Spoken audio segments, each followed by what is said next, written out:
Hi, today I'd like to talk to you about absolute value.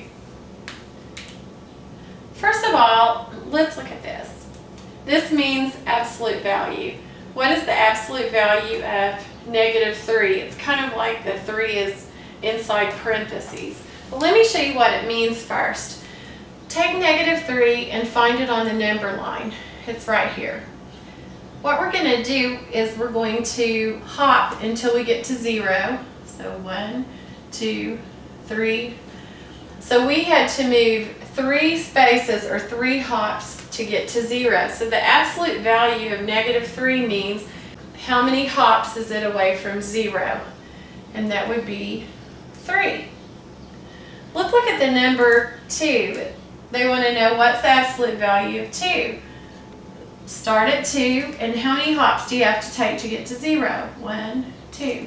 So the absolute value of 2 is how far away is it from 0? It's 2 spaces away. So when you have a number come out of the absolute value signs, it comes out as positive. Let's take a look at another one. Let's say that you had the absolute value of -7. How far is that away from 0? That would be 7. Well, what if you had +7?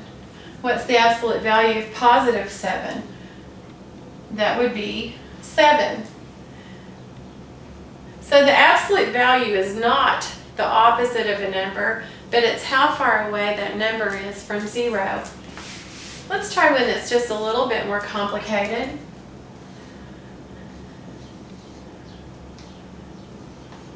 Let's say that you had -3 minus 2. I like to think about it as combining a -3 and a -2. Well, they're the same sign, so when they're the same sign, I'm going to take the sum, which means add. I'm going to add and keep the same sign. So if I work this, I would get -5, and I'm going to keep my absolute value signs. And the absolute value of -5 means how far away is it from 0, and that would be 5. Let's try another one.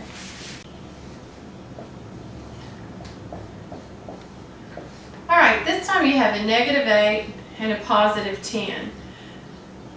This is negative, this is positive, they're different. So when they're different, you're going to take the difference, which is subtract.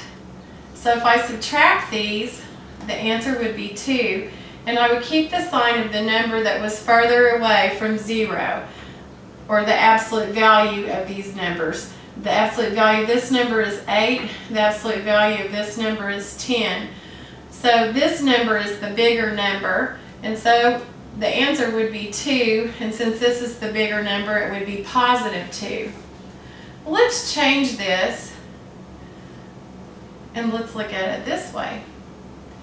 Again, this one's positive and this one's negative. We would take the difference. We would do the same thing. The answer would be 2. But this time, if we think about both of these numbers and their absolute value, the absolute value of 8 is 8, the absolute value of -10 is 10, then this would be the bigger number. And since this is the bigger number, it's farther away from 0, it's negative, then this would be the answer inside the absolute value symbols. And then what is the absolute value of -2? And that would be 2. If I was going to find the answer to this, I would look at the 7 and the 5. This is a -7 and this is a -5. They're both the same sign. So when they're the same sign, I'm going to take the sum. I'm going to write my absolute value symbols, and the sum would be -12. The absolute value of -12 is 12. So that would be the answer. Let's say that this was a +5. So now these numbers are different. This one is negative and this is positive. When they're different, we're going to take the difference. And the difference would be 2. We're going to subtract them. The difference is 2. This number is further away from 0, so we could say that it was bigger if we think about the absolute value of this number and this number. So when you have different signs, you're going to take the difference, you're going to subtract and keep the sign of the bigger number, the number that's further away from 0. And that would be the negative. And you're going to keep it inside your absolute value symbols, and then it would come out as a positive 2. One more. Let's say that you have a negative sitting on the outside of absolute value symbols waiting to be applied to your answer inside. We have 3 minus 9. This is positive, this is negative. They're different signs, so I'm going to take the difference, write my absolute value signs. The difference would be 6, and it's going to be negative because this number is further away from 0, and I keep the sign of the bigger number, or the number further away from 0, and then I would apply my negative out here, drop that down. Now, this comes out as 6, but then the negative is waiting here, and so the answer would be negative 6. This is working with absolute value. It's pretty fun. Thank you for joining me for the video, and check out my others online.